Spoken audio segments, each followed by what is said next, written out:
Under എംപ്ലോയ്മെന്റിനെ കുറിച്ച് നമ്മൾ നിരവധി വീഡിയോ ചെയ്തിരുന്നു. അണ്ടർ എംപ്ലോയ്മെന്റ് എന്ന് പറഞ്ഞാൽ പഠിച്ചിട്ട് വലിയ ക്വാളിഫിക്കേഷനോട് പുറത്തിറങ്ങിയിട്ട് ചെറിയ ജോലി ചെയ്യേണ്ടി വരുന്ന തട്ടുകട, സൊമാറ്റോ, സ്വിഗ്ഗി തുടങ്ങിയിട്ടുള്ള കാര്യങ്ങൾ ചെയ്യേണ്ടി വരുന്ന പ്രൊഫഷണലുകളെ കുറിച്ചാണ് പറഞ്ഞത്.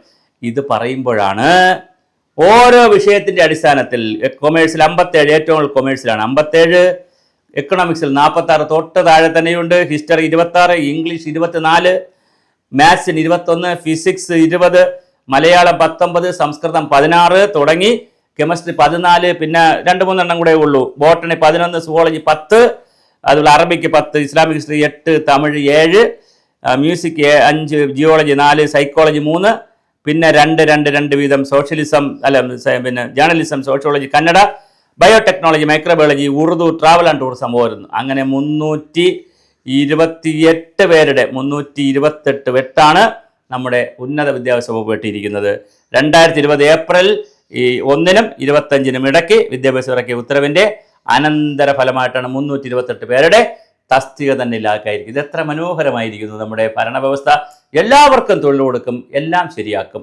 അങ്ങനെ എല്ലാം ശരിയായി ഓരോന്നായിട്ട് ശരിയാക്കി അങ്ങനെ പുതിയ ഉത്തരവ് വന്നിരിക്കുന്നു. ആഴ്ചയിൽ അധിക തസ്തികൾക്ക് ഉൾപ്പെടെ ആഴ്ചയിലെ ജോലിഭാരം 16 മണിക്കൂറേക്ക് ഉയർത്തി. നേരത്തെ ആദ്യ തസ്തികയ്ക്ക് 16-ഉം അധിക തസ്തിക 9 മണിക്കൂറായിരുന്നു ജോലിഭാരം.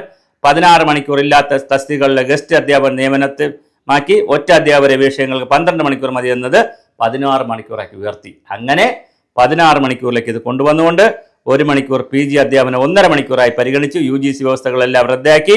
പിന്നാലെ കോളേജുകളിലെ ജോലിഭാരം അവലോകനം ചെയ്ത് തസ്തികളുടെ എണ്ണം പുനഃക്രമീകരിക്കാൻ തീരുമാനിച്ചു. എന്തൊക്കെയായാലും 400 പോലെ മുകളിൽ പ്രതിവർഷം പ്രൊഫസർമാരുടെ അസിസ്റ്റന്റ് പ്രൊഫസർമാരുടെ നിയമനം നടത്തുന്ന സർക്കാർ ആർട്സ് സയൻസ് കോളേജിൽ കഴിഞ്ഞ വർഷം നടന്നത് 2500-ന് മുകളിൽ മാത്രമാണ്. 2500-ന് മുകളിൽ അധ്യാപക തസ്തികകൾ ഇല്ലാതാകുമെന്നാണ് വിലയിരുത്തൽ. എന്തായാലും നല്ല രസകരമാണ്. നമ്മളെ ഉന്നത വിദ്യാഭ്യാസം കരിമ്പൻ കാട്ടിൽ ആന കയറിയതുപോലെ ഇത് പിടിയാനയാണോ എന്നൊരു സംശയമുണ്ട്. ഇതെന്തായാലും പെൺ ആനയാണ്. കയറിയതുപോലെ നമ്മളെ ബിന്ദു മേഡം തകർത്താടുകയാണ്. 13 യൂണിവേഴ്സിറ്റിക്ക് 12 യൂണിവേഴ്സിറ്റിക്കും VC ഇല്ല. സിൻഡിക്കേറ്റും VCയും സെനറ്റും തമ്മിൽ തല്ലാണ്.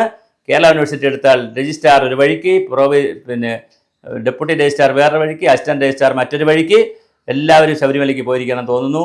VC വേറൊരു വഴിക്ക്, ഗവർണർ മറ്റൊരു വഴിക്ക്. അങ്ങനെ യൂണിവേഴ്സിറ്റി ഭരണം വളരെ അടിച്ച് പൊളിച്ച് പൊങ്കാലയടിച്ച് നീങ്ങുമ്പോഴാണ് പുതിയ പരിപാടി വരുന്നു. 328 തസ്തികയാണ് ഞാൻ ഈ പറഞ്ഞ കൊമേഴ്സ് മുതൽ തുടങ്ങി ഇസ്ലാമിക് ഹിസ്റ്ററി വരെയുള്ള വിവിധ വിഷയങ്ങളിൽ 10-15 വിഷയങ്ങളിൽ വെട്ടിത്തള്ളിയിരിക്കുന്നത്. അപ്പോൾ ഇനിയിപ്പോൾ 328 പേർക്ക് കൂടി കോളേജിൽ അഡ്മിഷൻ കിട്ടുന്നില്ല. എന്തൊരു നാടാണിത്! കൂടുതൽ ആളുകൾക്ക് ജോലി കൊടുക്കുന്നതാണ് പുരോഗമനമെങ്കിൽ നമ്മൾ ജോലി കൊടുക്കാതിരിക്കുകയും PSC അംഗങ്ങൾക്ക് ശമ്പളം കൂട്ടിക്കൊടുക്കുകയും ചെയ്യുന്നതാണ് പുതിയ ഫാഷൻ.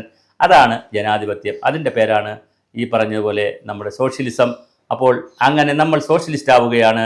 PSC അംഗങ്ങൾക്ക് ശമ്പളം കൂട്ടിക്കൊടുക്കും, പക്ഷേ PSCയിൽ വരുന്ന തസ്തികകൾ ഒന്നൊന്നായിട്ട് നമ്മൾ വെട്ടിക്കുറയ്ക്കും. കോളേജ് അധ്യാപകരെ നിങ്ങൾ പ്രതിഷേധിക്കൂ. നിങ്ങൾക്കെതിരെ വരുന്ന അധിക പണിക്ക് എന്ത് ചെയ്യാൻ പറ്റും? അടിമപ്പണി ചെയ്യുന്നവരിൽ നിന്ന് എന്തു പ്രതിഷേധം?